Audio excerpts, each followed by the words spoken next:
Hello dear students, कैसे हैं आप सभी। आई होप आप लोग बहुत ही अच्छे होंगे। तो आज हम लोग पढ़ने वाले हैं एनएम सेकेंड ईयर में मिडवाइफरी में एक्लेम्सिया को पढ़ने वाले हैं। आपका सब्जेक्ट है मिडवाइफरी और टॉपिक है एक्लेम्सिया। तो ये मोस्ट इम्पॉर्टेंट टॉपिक है। ये आपने देखा होगा, अगर जो मैंने मॉडल पेपर डाला हुआ है प्रीवियस ईयर के, तो उसमें आप लोगों ने देखा होगा कि ज़रूर सभी लगभग मॉडल पेपर में ये ज़रूर पूछे गए हैं एक्लेम्सिया। तो एक्लेम्सिया और प्री एक्लेम्सिया बहुत इंपॉर्टेंट है, तो आपको ये अच्छे तरीके से पढ़ के जाना है, ठीक है। आप चाहें तो साथ साथ में नोट्स भी बना सकते हैं या फिर व्हाट्सएप ग्रुप से जुड़कर वहाँ पे पीडीएफ मैं सेंड कर दूँगी, वहाँ से पीडीएफ भी ले सकते हैं, टेलीग्राम से भी आप ले सकते हैं।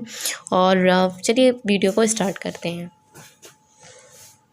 तो देखिए, जो एक्लेम्सिया होता है, एक्लेम्सिया को हिंदी में भी एक्लेम्सिया ही कहते हैं। तो ये गर्भावस्था की एक एक्यूट एवं लाइफ थ्रेटिंग कॉम्प्लिकेशन, मतलब लाइफ थ्रेटिंग मतलब क्या होता है कि बहुत ज़्यादा लाइफ को जो कि डिस्टर्ब कर दे लाइफ को, ऐसी कंडीशन होती है, बहुत जटिल समस्या होती है।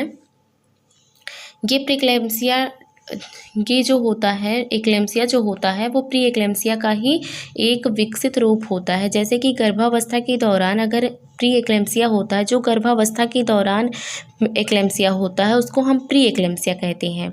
और जो गर्भावस्था के बाद मतलब डिलीवरी के बाद जो होता है, जब बच्चा बाहर आ जाता है, लेबर के दौरान जो होता है एक्लेम्सिया, उसको हम एक्लेम्सिया के नाम से जानते हैं। मतलब एक्लेम्सिया में यही जानिए कि कोमा आता है, टोनिक स्टेज आता है। तो अभी हम इसकी बात करेंगे कि इसमें क्या क्या चीज़ें आती हैं।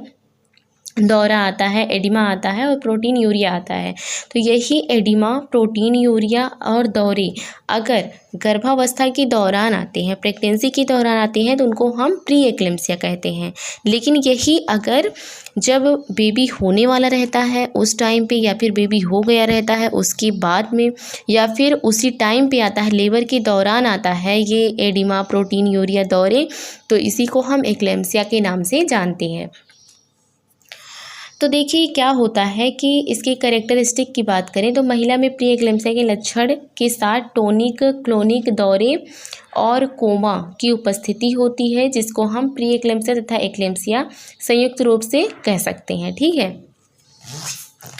तो यदि किसी प्री एक्लेम्सिया, अब हम इसके अच्छे तरीके से नोट्स के वाइज देखते हैं। यदि किसी को प्री एक्लेम्सिया है तो उसे एक्लेम्सिया होने के चांस होते ही होते हैं। अगर अच्छे तरीके से प्री एक्लेम्सिया का इलाज नहीं कराया गया तो वो एक्लेम्सिया में कन्वर्ट हो जाता है। अर्थात जहाँ पे high BP, high blood pressure और एडिमा मतलब सूजन होना और प्रोटीन यूरिया, यूरिया की मात्रा, प्रोटीन मतलब यूरिया में प्रोटीन की मात्रा ज़्यादा होना के साथ दौरे तथा कोमा की उपस्थिति हो, उसको ही हम एक्लेम्सिया कहते हैं। गर्भावस्था के दौरान महिला में प्री एक्लेम्सिया के लक्षण जैसे कि उच्च रक्तदाब, एडिमा, प्रोटीन यूरिया के साथ दौरे अथवा कोमा की उपस्थिति ही एक्लेम्सिया कहलाती है। क्या कहलाती है? एक्लेम्सिया कहलाती है। इसके संबंध में कुछ विशिष्ट तथ्य हैं जिनको हम जान लेते हैं। तो प्री एक्लेम्सिया को यदि ट्रीट नहीं किया जाता, प्री एक्लेम्सिया मतलब यही जो गर्भावस्था के दौरान, जो प्रेगनेंसी के दौरान आते हैं, कामा, दौरे और उच्च रक्तचाप, ये सब जब गर्भावस्था के दौरान आते हैं तो उनको हम प्री एक्लेम्सिया कहते हैं, ठीक है। मैंने ये बात बार बार आपको मैं बता रही हूँ, आप लोग अच्छे तरीके से याद कर लीजिए। तो यही प्री एक्लेम्सिया का यदि ट्रीटमेंट मतलब उपचार नहीं किया जाता है तो वही विकसित होकर क्या करता है कि एक्लेम्सिया का रूप ले लेता है। प्री एक्लेम्सिया में मेनली 3 कैरेक्टरिस्टिक होते हैं, मतलब 3 चीज़ें, 3 लक्षण देखने को मिलती हैं प्री एक्लेम्सिया में, जिसको हाइपरटेंशन मतलब ब्लड प्रेशर का बहुत ज़्यादा हाई होना कहते हैं, एडिमा मतलब सूजन होना जिसको हम कहते हैं, और प्रोटीन यूरिया हाइपरटेंशन और एडिमा को देखा जाता है। लेकिन क्या होता है कि एक्लेम्सिया में 5 तरीके के लक्षण देखे जाते हैं, जिसमें हाइपरटेंशन, जिसको हम कह सकते हैं कि ब्लड प्रेशर, उच्च रक्तदाब का ज़्यादा होना, एडिमा और प्रोटीन यूरिया, कन्वर्जन और कोमा, तो दौरे जो आते हैं उनको ही हम कन्वर्जन कहते हैं। तो ये सब चीज़ें और कोमा की स्थिति भी बन जाती है। तो एक्लेम्सिया के दौरान 5 चीज़ें होती हैं, 5 लक्षण देखे जाते हैं, जबकि प्री एक्लेम्सिया के दौरान 3 लक्षण देखे जाते हैं। इसके बहुत कम केसेस बिना किसी साइन के उत्पन्न होते हैं। जैसे कि जो भी केसेस होते हैं, जितनी भी चीज़ें आती हैं, जो जितने भी केसेस आते हैं, तो उनमें ये देखा जाता है कि ये लक्षण के साथ युक्त, जैसे कि अगर हाइपरटेंशन मतलब अगर देखिए उच्च रक्तदाब है तो पता ही चल जाएगा, या फिर एडिमा है तो भी पता ही चल जाएगा, देखने से लक्षण पता चल जाएगा। कोमा आ रहा है, कन्वल्जन आ रहा है, तो ये सब तो पता चल जाएगा ना। लेकिन कुछ केसेस ऐसे होते हैं, इनको हम कह सकते हैं कि 100% में 2% केसेस ऐसे होते हैं जो कि बिना लक्षण के ही उत्पन्न हो जाते हैं। 50% केस जो होता है वो एंटीनेटल पीरियड में उत्पन्न होता है। एंटीनेटल पीरियड मतलब कि गर्भावस्था के, जैसे कि प्रेगनेंसी के पहले ही, डिलीवरी के पहले ही जो होता है 50% केसेस उत्पन्न हो जाता है। मतलब वही एक्लेम्सिया, जो जिसको हम प्री एक्लेम्सिया तब कहते रहते हैं, जब डिलीवरी से पहले होता है तो उसको हम प्री एक्लेम्सिया कहते हैं। तो मतलब डिलीवरी के पहले प्रेगनेंसी के दौरान ही 50% केसेस ऐसे होते हैं जो कि उत्पन्न हो जाते हैं। इनके इंसिडेंस की बात करें तो 500 महिलाओं में एक महिला का ऐसा देखा जाता है कि जैसे कि अगर 500 महिलाओं की डिलीवरी हो रही है, जैसे कि आज हम देख लें अगर आज 500 महिलाओं की डिलीवरी हो रही है तो उसमें से एक केस एक्लेम्सिया या प्री एक्लेम्सिया का ज़रूर देखा जाता है। तो इसकी इंसिडेंस बस इतना ही होता है। और नेक्स्ट बात करते हैं कि टाइप्स ऑफ एक्लेम्सिया। तो एक्लेम्सिया कितने टाइप्स का होता है? तो एक्लेम्सिया जो होता है वो 3 टाइप्स का होता है, जिसको हम पहले को एंटीपार्टम कहते हैं, दूसरे को इंट्रापार्टम कहते हैं और तीसरे को पोस्टपार्टम कहते हैं। एंटीपार्टम क्या होता है? ड्यूरिंग प्रेगनेंसी, मतलब प्रेगनेंसी के दौरान होने वाला जो एक्लेम्सिया होता है, जो उच्च रक्तचाप एडिमा होता है प्रेगनेंसी के दौरान, मतलब जब माता के पेट में बच्चा रहता है, जो 9 मंथ का टाइम होता है, 9 मंथ का ड्यूरेशन होता है, उसके दौरान अगर ये उच्च रक्तचाप एडिमा और प्रोटीन यूरिया की स्थिति देखी जाती है तो उसको हम क्या कहते हैं? उसको हम एंटीपार्टम एक्लेम्सिया कहते हैं, या फिर प्री एक्लेम्सिया भी आप कह सकते हैं। इसके केस कितने होते हैं? तो इसके केसेस 50% केसेस में ऐसा देखा जाता है कि ये एंटीपार्टम ही होते हैं।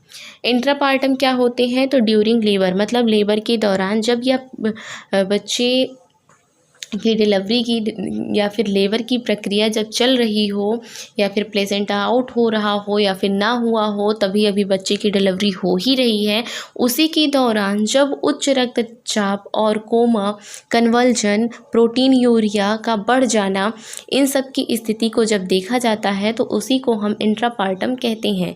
और इसके केसेस कितने होते हैं? तो ये 30% केसेस में ऐसा देखा जाता है कि इंट्रापार्टम एक्लेम्सिया होता है।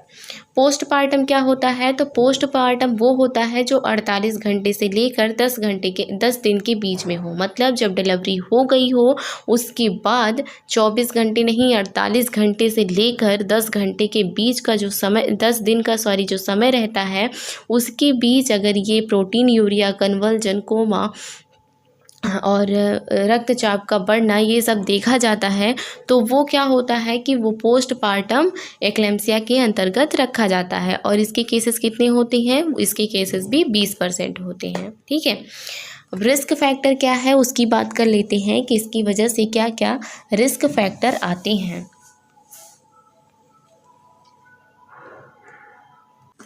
देखिए, जैसे कि एडवांस्ड एज मतलब क्या होता है कि 35 वर्ष से, जैसे कि जब महिला होती है वो पहली बार जब प्रेग्नेंट होती है तो वो उसकी एज जो होती है वो 35 वर्ष की होती है। मतलब कुछ फीमेल्स ऐसी होती हैं जो पहली बार जब प्रेग्नेंट होती हैं तो उनकी एज जो होती है वो 35 वर्ष की हो गई रहती है, तो उनमें ये ज़्यादा देखा जाता है। प्रीमी ग्रेविडा जो पहली बार प्रेग्नेंट होती हैं ऐसी महिलाओं में भी 10% चांसेस होते हैं, लेकिन जो मल्टी ग्रेविडा होती हैं जिनको 2-3 बच्चे हो गए रहते हैं तो ऐसी फीमेल्स में 50% चांसेस होते हैं होने के। प्री डायबिटिक मतलब जिसको पहले से ही डायबिटीज़ हुआ हो, ऐसी महिलाएं जिनको मधुमेह हुआ हो, प्री हाइपरटेंशन मतलब जिनको पहले से ही ऐसी फीमेल्स जिनको पहले से ही क्या हुआ हो कि उनका ब्लड प्रेशर हाई रहता हो। अच्छा, ब्लड प्रेशर हाई का मतलब क्या होता है कि 120/80 जिसको 120/80 mmHg कहते हैं, यह एक नॉर्मल ब्लड प्रेशर होता है ह्यूमन बॉडी का। लेकिन जब यही बढ़कर 140 या 160 तक हो जाता है, 140/90 हो जाता है, वैसे WHO के अकॉर्डिंग अभी जो माना गया है, रिसेंट में जो डाटा आया है वो ये माना गया है कि 140/90 जो होता है वह एक नॉर्मल होता है बीपी। क्योंकि आजकल की युवा जनरेशन में कुछ ऐसी चीज़ें होती हैं जिनकी वजह से ये ब्लड प्रेशर हाई हो जा रहा है। तो ये 140/90 अगर है तो इसको क्या WHO ने माना है, नॉर्मल माना है। लेकिन हमारे यहाँ पे अभी ऐसा नहीं माना गया है। WHO वैसे जो चीज़ें कहता है वो सही ही कहता है, कुछ दिन बाद यहाँ भी चीज़ें मान ली जाएंगी, लेकिन अभी यहाँ का डाटा जो है वो 120/80 ही है।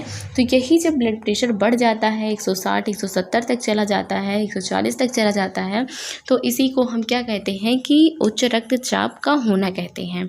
रीनल डिजीज़ इसकी वजह से क्या हो सकती है कि रीनल डिजीज़ हो सकती हैं, और multi gravida family history of this disease है। जैसे कि आपकी फैमिली में अगर किसी को भी एक्लेम्सिया हुआ हो तो चांसेस रहते हैं कि उनकी जो नेक्स्ट जनरेशन रहती है उनको भी एक्लेम्सिया होने के चांसेस रहते हैं। तो ये हो गया। और बात करें साइन एंड सिम्टम्स की, तो साइन एंड सिम्टम्स क्या होते हैं आपने जाना ही, लेकिन फिर भी एक चीज़ दोबारा क्लियर कर देते हैं साइन एंड सिम्टम्स को। देखो, जो सिस्टोलिक दाब होता है वो हाँ, ये भी चीज़ जान लीजिए, जो सिस्टोलिक दाब होता है, सिस्टोलिक दाब जो नॉर्मल होता है, नॉर्मल आप लोग पहले समझिए, तो 120 होता है, और जो डायस्टोलिक होता है वो 80 होता है। ठीक है, तो 120/80 इसीलिए कहा जाता है। वही सिस्टोलिक दाब और डायस्टोलिक दाब अगर बढ़ जाता है तो उसी वजह से क्या होता है, उच्च रक्तदाब हो जाता है, जिसकी वजह से ये देखा जाता है। तो उच्च रक्तचाप का होना ये भी एक इसका साइन एंड सिम्टम्स है, जिसको हम हाइपरटेंशन कहते हैं। अच्छा, हाइपोटेंशन किसे कहते हैं, जब यही रक्तचाप 120/80 से कम हो जाता है तो इसको हम हाइपोटेंशन कहते हैं। अगर हाइपर लगा है तो हाइपर का मतलब होता है ज़्यादा, और हाइपो का मतलब होता है कम। सीवियर एडिमा, बहुत ज़्यादा एडिमा हो जाना, स्वेलिंग हो जाना, गंभीर प्रोटीन यूरिया हो जाना, वेट गेन मतलब जो वज़न है उसका बढ़ जाना, वज़न अचानक से वृद्धि हो जाना सडनली, फिर आँखों से धुंधला दिखाई देना या आँखों के सामने अंधेरा सा छा जाना, ये भी इसका एक वो होता है, और जिसको हम ब्लड विजन कहते हैं। और तेज़ सिर दर्द होना, तेज़ सिर दर्द किसे कहते हैं, मतलब सीवियर हेडेक होना, जिसको हम कह सकते हैं कि सीवियर हेडेक की कंडीशन बन जाती है। वोमिटिंग मतलब उल्टी आना, कोमा की स्थिति बन जाना, सीजर्स मतलब दौरे आना, एपिगैस्ट्रिक में दर्द होना, फीटल डिस्ट्रेस हो जाना, ये सब चीज़ें जो होती हैं ये इनके साइन एंड सिम्टम्स हैं। साइन एंड सिम्टम्स का मतलब होता है एक्लेम्सिया के चिन्ह एवं लक्षण। अब नेक्स्ट बात करते हैं कि क्या क्या चीज़ें होती हैं, तो इसके मैनेजमेंट में हम लोग क्या करेंगे, मैनेजमेंट क्या क्या होता है। अच्छा, ये जान लेते हैं कि प्रोटीन यूरिया के कारण क्या होते हैं। पहले इनके कारण को जान लेते हैं कि प्रोटीन यूरिया आखिर बढ़ता क्यों है।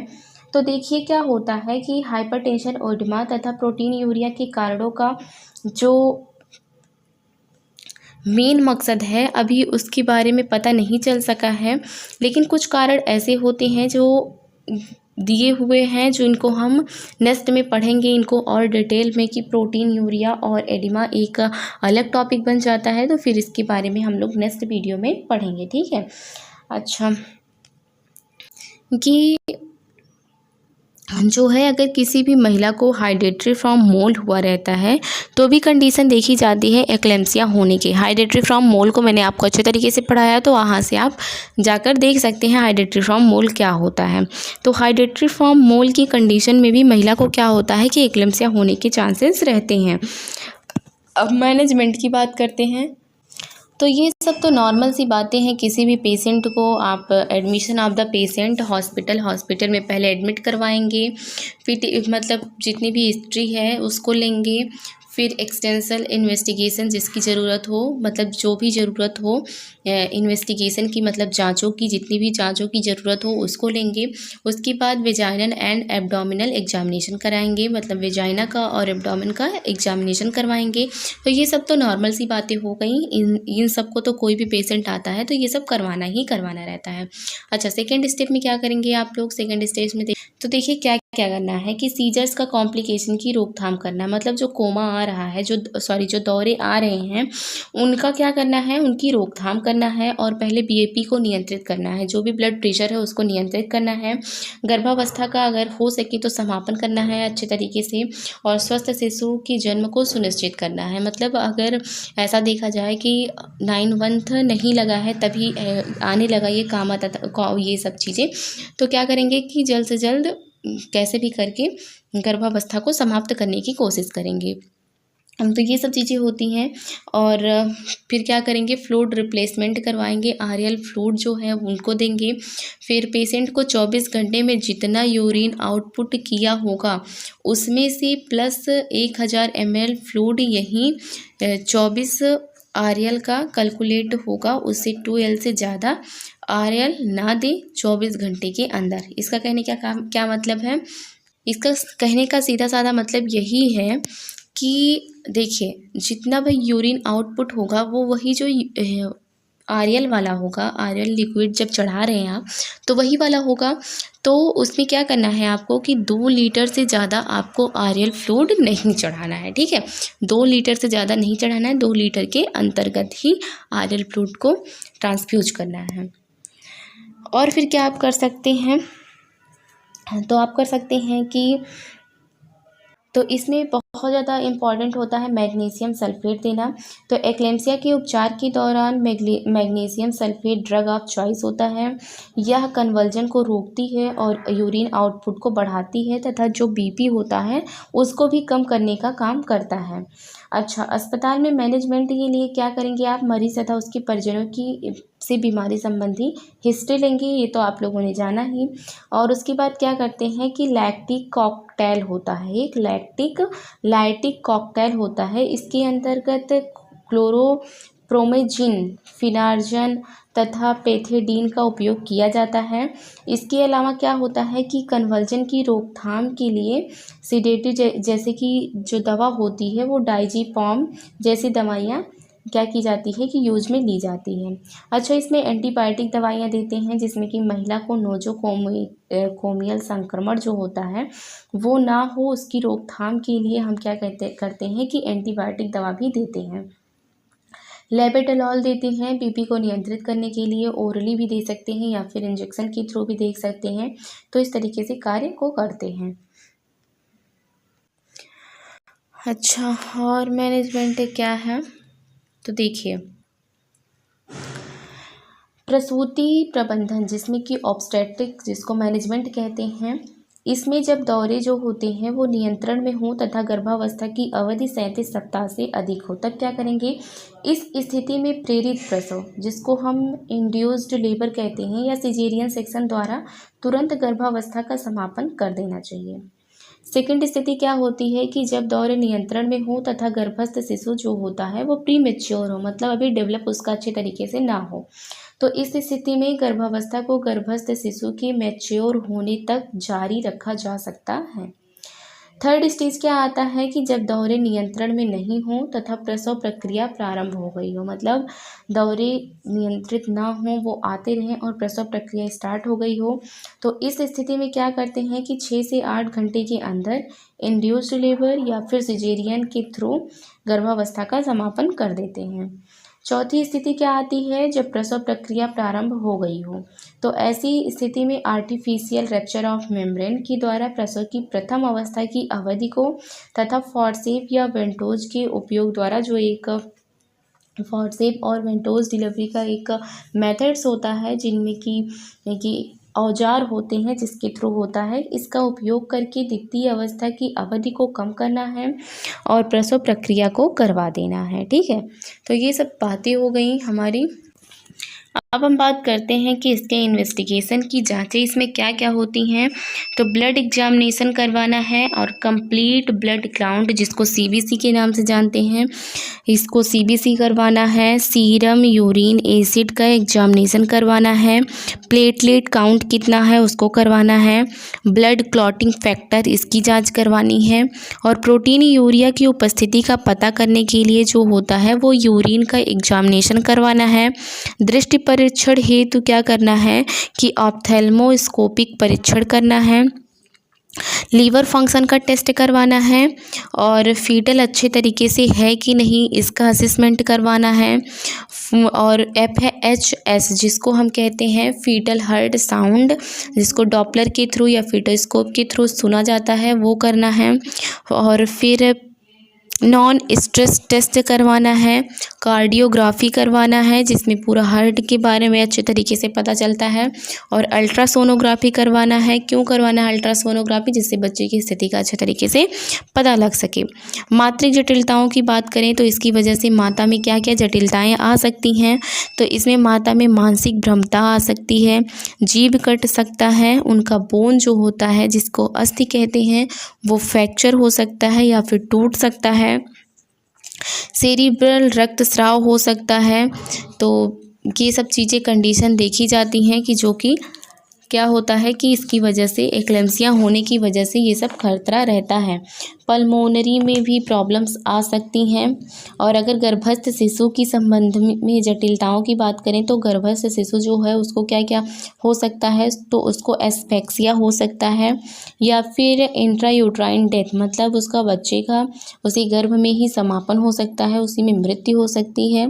या फिर उसकी ग्रोथ में प्रॉब्लम आ सकती है, ग्रोथ में रुकावट आ सकती है, उसको सांस लेने में तकलीफ़ हो सकती है।